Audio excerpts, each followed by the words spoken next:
Chapter 11. Now when the people complained, it displeased the Lord, for the Lord heard it, and his anger was aroused. So the fire of the Lord burned among them, and consumed some in the outskirts of the camp. Then the people cried out to Moses, and when Moses prayed to the Lord, the fire was quenched. So he called the name of the place Taberah, because the fire of the Lord had burned among them. Now the mixed multitude who were among them yielded to intense craving. So the children of Israel also wept again, and said, Who will give us meat to eat? We remember the fish which we ate freely in Egypt, the cucumbers, the melons, the leeks, the onions, and the garlic. But now our whole being is dried up. There is nothing at all except this manna before our eyes. Now the manna was like coriander seed, and its color like the color of bdellium. The people went about and gathered it, ground it on millstones, or beat it in the mortar, cooked it in pans, and made cakes of it. And its taste was like the taste of pastry prepared with oil. And when the dew fell on the camp in the night, the manna fell on it. Then Moses heard the people weeping throughout their families, every one at the door of his tent, and the anger of the Lord was greatly aroused. Moses also was displeased. So Moses said to the Lord, Why have you afflicted your servant? And why have I not found favor in your sight, that you have laid the burden of all these people on me? Did I conceive all these people? Did I beget them, that you should say to me, Carry them in your bosom, as a guardian carries a nursing child to the land which you swore to their fathers? Where am I to get meat to give to all these people? For they weep all over me, saying, Give us meat that we may eat. I am not able to bear all these people alone, because the burden is too heavy for me. If you treat me like this, please kill me here and now, if I have found favor in your sight, and do not let me see my wretchedness. So the Lord said to Moses, Gather to me 70 men of the elders of Israel, whom you know to be the elders of the people, and officers over them. Bring them to the tabernacle of meeting, that they may stand there with you. Then I will come down and talk with you there. I will take of the Spirit that is upon you, and will put the same upon them, and they shall bear the burden of the people with you, that you may not bear it yourself alone. Then you shall say to the people, Consecrate yourselves for tomorrow, and you shall eat meat, for you have wept in the hearing of the Lord, saying, Who will give us meat to eat?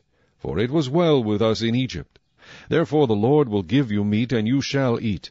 You shall eat not 1 day, nor 2 days, nor 5 days, nor 10 days, nor 20 days, but for a whole month, until it comes out of your nostrils, and becomes loathsome to you, because you have despised the Lord who is among you, and have wept before him, saying, Why did we ever come up out of Egypt? And Moses said, The people who I am among are 600,000 men on foot. Yet you have said, I will give them meat that they may eat for a whole month. Shall flocks and herds be slaughtered for them, to provide enough for them? Or shall all the fish of the sea be gathered together for them, to provide enough for them? And the Lord said to Moses, Has the Lord's arm been shortened? Now you shall see whether what I say will happen to you or not. So Moses went out, and told the people the words of the Lord, and he gathered the 70 men of the elders of the people, and placed them around the tabernacle. Then the Lord came down in the cloud, and spoke to him, and took of the Spirit that was upon him, and placed the same upon the 70 elders. And it happened, when the Spirit rested upon them, that they prophesied, although they never did so again. But 2 men had remained in the camp. The name of one was Eldad, and the name of the other was Medad. And the Spirit rested upon them. Now they were among those listed, but who had not gone out to the tabernacle, yet they prophesied in the camp.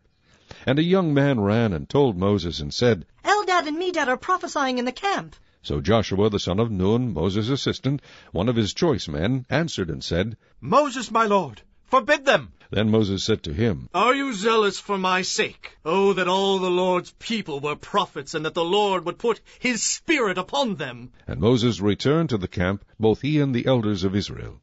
Now a wind went out from the Lord, and it brought quail from the sea, and left them fluttering near the camp, about a day's journey on this side, and about a day's journey on the other side, all around the camp, and about 2 cubits above the surface of the ground. And the people stayed up all that day, all night, and all the next day, and gathered the quail.